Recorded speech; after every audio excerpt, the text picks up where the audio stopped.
The last time that Republicans had a contested presidential primary was the year 2016. And though it seems sort of impossible to imagine now, the party was kind of divided about Trump's victory all the way to the convention floor. And you saw that no more clearly than when Senator Ted Cruz went to the podium, in a primetime speaking slot, I might add, and refused to mention Trump's name during his convention speech. And boy, oh boy, did people notice. If you love our country and love your children as much as I know that you do, stand and speak and vote your conscience. Vote for candidates up and down the ticket who you trust to defend our freedom. God bless each and every one of you, and God bless the United States of America.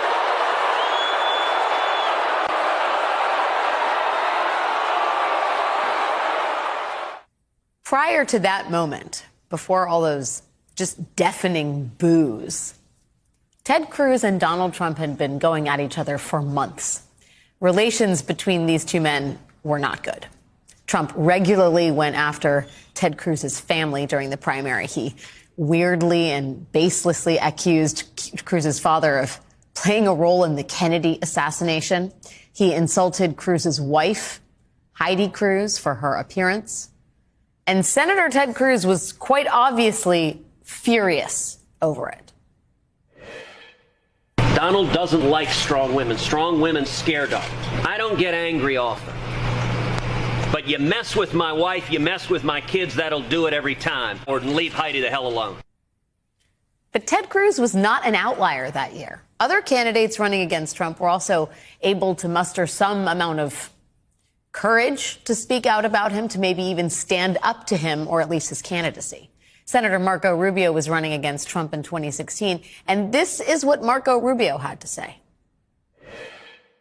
Donald Trump is a con artist. Guys, we have a con artist as the front runner in the Republican Party. A con artist is about to take over the Republican Party and the conservative movement. We cannot allow the conservative movement to be taken over by a con artist. You all have friends that are thinking about voting for Donald Trump. Friends, do not let friends vote for con artists. So that was the tenor of things the last time Republicans had a contested primary. And what a difference 8 years makes.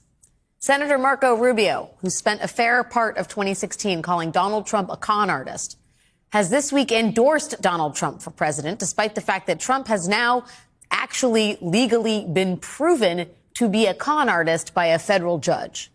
In September, Judge Arthur Engoron ruled that Trump was guilty of defrauding banks and defrauding insurance companies, that he has been gaming the system. And that judge is right now, as we speak, deliberating how much money, likely millions and millions of dollars, Donald Trump must pay for his swindling. But Marco Rubio hasn't said anything about that con this time around.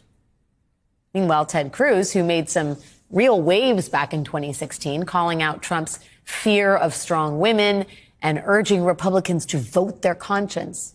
Last night, Ted Cruz also endorsed Donald Trump for president, and he did so in the very same week that Mr. Trump is sitting in a New York courtroom, having been found civilly liable for defamation of a woman strong enough to take Donald Trump to court, a woman that the civil court says Donald Trump sexually abused. But Senator Cruz had nothing to say about strong women or consciences this week. The moral judgments Republicans once made about Donald Trump apparently do not matter anymore. The fact that Donald Trump said 12 days ago, Ted Cruz, he shouldn't even exist. I could have destroyed him. I kind of did destroy him in 2016, if you think about it. But then I let him live. Even that did not matter to Ted Cruz. What we are seeing right now is the near complete capitulation of the Republican Party to Donald Trump. In addition to those senators I just mentioned, Trump has locked up 23 other endorsements from Senate Republicans, probably the group of Republicans most at least inclined to be resistant to his lawlessness. Nikki Haley and Ron DeSantis, for their part, have a collective 0 Senate endorsements between them. Over in the House, Trump has endorsements from more than 100 members. Ron DeSantis, who served in the House, has 5. Nikki Haley has 1.